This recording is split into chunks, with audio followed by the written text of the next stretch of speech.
খেলোয়াড়দের জন্য জীবনের সবচেয়ে বড় সুযোগ। একটা প্রশ্ন করি, তুমি কি শুধু খেলোয়াড় হিসেবে থেমে যেতে চাও, নাকি খেলাধুলার মাধ্যমে সরকারি চাকরি প্লাস সম্মান প্লাস স্থায়ী ভবিষ্যৎ চাও? এক সেকেন্ড চোখ বন্ধ করে ভাবো। জাতীয় সঙ্গীত বাজছে, তুমি ইউনিফর্মে দাঁড়িয়ে আছো, আর পুরো দেশ বলছে এই ছেলেটা, এই মেয়েটা আমাদের গর্ব। বন্ধুরা, আজ আমি যে খবরটা দিতে যাচ্ছি সেটা খবর নয়, সেটা একটা জীবন বদলে দেওয়া ডাক। ডাকছে কে জানো? বর্ডার সিকিউরিটি ফোর্স, ভারতের প্রথম সারির সীমান্ত রক্ষী বাহিনী, যাদের কাঁধে দেশের সবচেয়ে বড় দায়িত্ব। আর বিএসএফ এবার বলছে, যারা মাঠে লড়াই করছে তারাই সীমান্তে লড়াই। ভারত সরকারের অধীনস্থ বর্ডার সিকিউরিটি ফোর্স 2025 সালে স্পোর্ট কোটার মাধ্যমে কনস্টেবল পদে নিয়োগের সরকারি বিজ্ঞপ্তি প্রকাশ করেছে। যারা জাতীয় ও আন্তর্জাতিক স্তরে ক্রীড়াক্ষেত্রে কৃতিত্ব দেখিয়েছেন তাদের জন্য এটি একটি অসাধারণ ও সম্মানজনক চাকরির সুযোগ। গুরুত্বপূর্ণ তথ্যগুলি এক নজরে।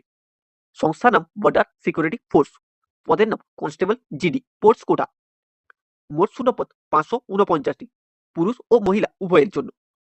পে লেভেল 3 অনুযায়ী তোমাদের বেতন থাকবে। তোমাদের বেতন 21,700 থেকে 69,100 টাকা প্লাস অন্যান্য সুবিধা সহ। চাকরির ধরন group C, non gazetted, non ministerial. কর্মস্থল থাকছে সারা ভারতে। আবেদন পদ্ধতি অনলাইনে। শেষ তারিখ 15ই জানুয়ারি 2026। ক্রীড়া বিভাগ অনুযায়ী শূন্যপদ। এই নিয়োগটা সাধারণ ছাত্রদের জন্য নয়, এই নিয়োগটা সাধারণ চাকরির জন্য নয়, এটা খেলোয়াড়দের জন্য, যারা ঘাম ছড়িয়েছে, যারা ইনজুরি সহ্য করেছে, যারা দেশের জন্য খেলেছে। বিএসএফ মোট 30টি ক্রীড়া বিভাগে নিয়োগ করবে, যেমন archery, athletic, footballer, volleyballer, wrestling, swimming, karate, weight lifting, yoga সহ অন্যান্য পদগুলিতে। পুরুষদের জন্য 277টি শূন্যপদ এবং মহিলাদের জন্য 272টি শূন্যপদ রয়েছে। যদি তুমি ন্যাশনাল লেভেল খেলোয়াড় হও, যদি তুমি ইন্টারন্যাশনাল লেভেল খেলোয়াড় হও, যদি তোমার কাছে মেডেল বা পার্টিসিপেশন সার্টিফিকেট থাকে, তাহলে এই চাকরিটা তোমার জন্যই তৈরি। বন্ধুরা, বিএসএফ জানে খেলোয়াড়দের কষ্ট, তাই শর্ত খুবই সহজ। এডুকেশনাল কোয়ালিফিকেশন ন্যূনতম মাধ্যমিক পাস হলেই চলবে। পোস্ট এলিজিবিলিটি 15/1/2024 থেকে 15/1/2026 মধ্যে।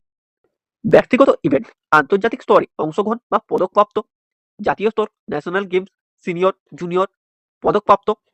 এছাড়াও দলগত ইভেন্ট, যেমন আন্তর্জাতিক স্তরে অংশগ্রহণ বা পদক, জাতীয় স্তরে পদকপ্রাপ্ত। অবশ্যই মেন প্লেয়িং মেম্বার হতে হবে। বয়স সীমা থাকছে ন্যূনতম বয়স 18 বছর, সর্বোচ্চ বয়স 23 বছর। এসটি এসসি প্রার্থীদের জন্য 5 বছরের এবং ওবিসি প্রার্থীদের জন্য 3 বছরের ছাড় রয়েছে। এবার আসি সবচেয়ে পাওয়ারফুল অংশে।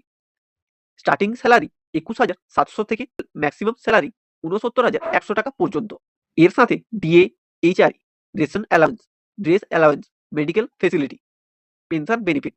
বন্ধুরা, এটা শুধু টাকা নয়, এটা লাইফ সিকিউরিটি। শারীরিক মানদণ্ড, পুরুষদের জন্য 170 সেমি, বুকের মাপ 80 সেমি প্লাস 5 সেমি সম্প্রসারণ। মহিলাদের জন্য উচ্চতা 157 সেমি। এসটি ও বিশেষ এলাকার প্রার্থীদের জন্য ছাড় প্রযোজ্য। চোখের দৃষ্টি 6/6 ও 6/9 চশমা ছাড়া। নির্বাচন পদ্ধতি, এখন সবচেয়ে বড় সুখবর, কোনো রিটেন এক্সাম নেই, কোনো এমসিকিউ টেনশন নেই, কোনো কোচিংও লাগবে না। Document verification, physical standard test বা পিএসটি টেস্ট, ক্রীড়া কৃতিত্ব অনুযায়ী মেরিট লিস্ট এবং মেডিকেল টেস্ট। তোমার খেলার রেকর্ডই তোমার অ্যাডমিট কার্ড। এবার দেখে নাও অনলাইনে আবেদন পদ্ধতি। আবেদন করা একদমই সহজ। অফিসিয়াল ওয়েবসাইটে যান, ওয়ান টাইম রেজিস্ট্রেশন করুন, ব্যক্তিগত ও শিক্ষাগত তথ্য পূরণ করুন, ক্রীড়া সংক্রান্ত সার্টিফিকেট আপলোড করুন, ছবি ও স্বাক্ষর আপলোড করুন, ফিস প্রদান করে আবেদন সাবমিট করুন। কনফার্মেশন পেজটি প্রিন্ট করে রাখবেন নিজের কাছে। আবেদন ফিস জেনারেল, ওবিসি, মেল প্রার্থীদের জন্য 159 টাকা, এসটি এসসি মহিলা প্রার্থীদের জন্য কোনো টাকা লাগছে না। যে ডেটগুলো মনে রাখতে হবে সেগুলো একবার দেখে নাও। আবেদন শুরু হচ্ছে 27শে ডিসেম্বর 2025-এ। আবেদনের শেষ তারিখ 15ই জানুয়ারি 2026-এ। কেন এই চাকরিটা বিশেষ? একবার ভাবো, আজ তুমি পরিচিত ও ছেলে খেলাধুলা করে, আগামীকাল সবাই বলবে ও বিএসএফে আছে। তোমার বাবা মা গর্ব করবে, তোমার গ্রাম গর্ব করবে, তোমার রাজ্য গর্ব করবে, আর সবচেয়ে বড় কথা, তোমার দেশ গর্ব করবে। সময় খুব কম, ফর্ম কিন্তু লিমিটেড ডেজের জন্য। আজই অ্যাপ্লাই করো। ভিডিওটা সব খেলোয়াড় বন্ধুকে শেয়ার করো। কোনো ডাউট থাকলে কমেন্ট করো অবশ্যই। বিএসএফ ডাকছি, দেশ ডাকছি, এবার আর পিছিয়ে যেও না। খেলার মাঠ থেকে দেশের সীমান্ত পর্যন্ত একটাই পথ, একটাই ইউনিফর্ম, একটাই গর্ব। BSF constable GD, sports quota 2025, ready to survey.